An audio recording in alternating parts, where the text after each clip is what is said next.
Bonjour à tous et bienvenue, merci d'être avec nous sur BigWeb TV, c'est parti pour Les Yeux dans l'actu, nous sommes le jeudi 22 mai 2014 et aujourd'hui nous parlons de la tribune de Nicolas Sarkozy qui plaide pour une grande zone économique franco-allemande et ce qui suscite des réserves, y compris au sein de l'UMP où Xavier Bertrand aurait aimé que l'ancien président dise clairement qu'il allait voter l'UMP. On va écouter également la réaction dans quelques minutes de Florian Philippot, le vice-président du FN. Mais avant cela, on écoute Hervé Mariton. Je pense que Nicolas Sarkozy s'enferme un peu dans cette vision strictement franco-allemande de l'Europe, qui est très française. Je ne suis pas sûr que les Allemands regardent les choses de la même manière, et je ne suis pas sûr que ce soit la meilleure compréhension de l'Europe de demain. En ce qui me concerne, c'est vrai, j'ai déjà eu l'occasion de le dire, il y a des différences, notamment sur le couple franco-allemand. Je pense que le couple franco-allemand ne permet pas de régler tous les sujets, ne permet pas de régler tous les problèmes en Europe, notamment sur l'énergie, notamment en termes de réciprocité dans les échanges commerciaux, nous n'avons pas la même position. Nicolas Sarkozy est dans le comique de répétition. Quand est-ce que la plaisanterie va s'arrêter? C'est-à-dire qu'il nous refait les mêmes promesses, elle est maintenant depuis 10 ans, 12 ans.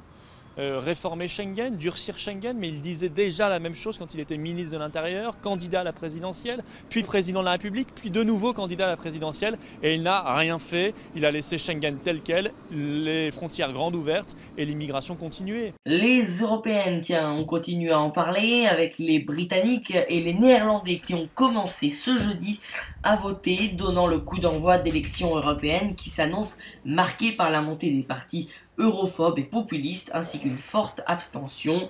Le chef de file populiste Geert Wilders, qui a voté dans une école de Leidschendam dans la banlieue de La Haye, a assuré être confiant.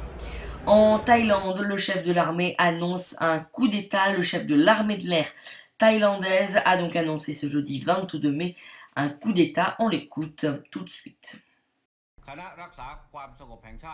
Pour que le pays revienne à la normale rapidement, le Comité national de maintien de la paix, composé de l'armée, des forces armées royales thaïlandaises, de la force aérienne royale et de la police nationale, doit prendre le pouvoir pour protéger le pays à partir du 22 mai à 16h30.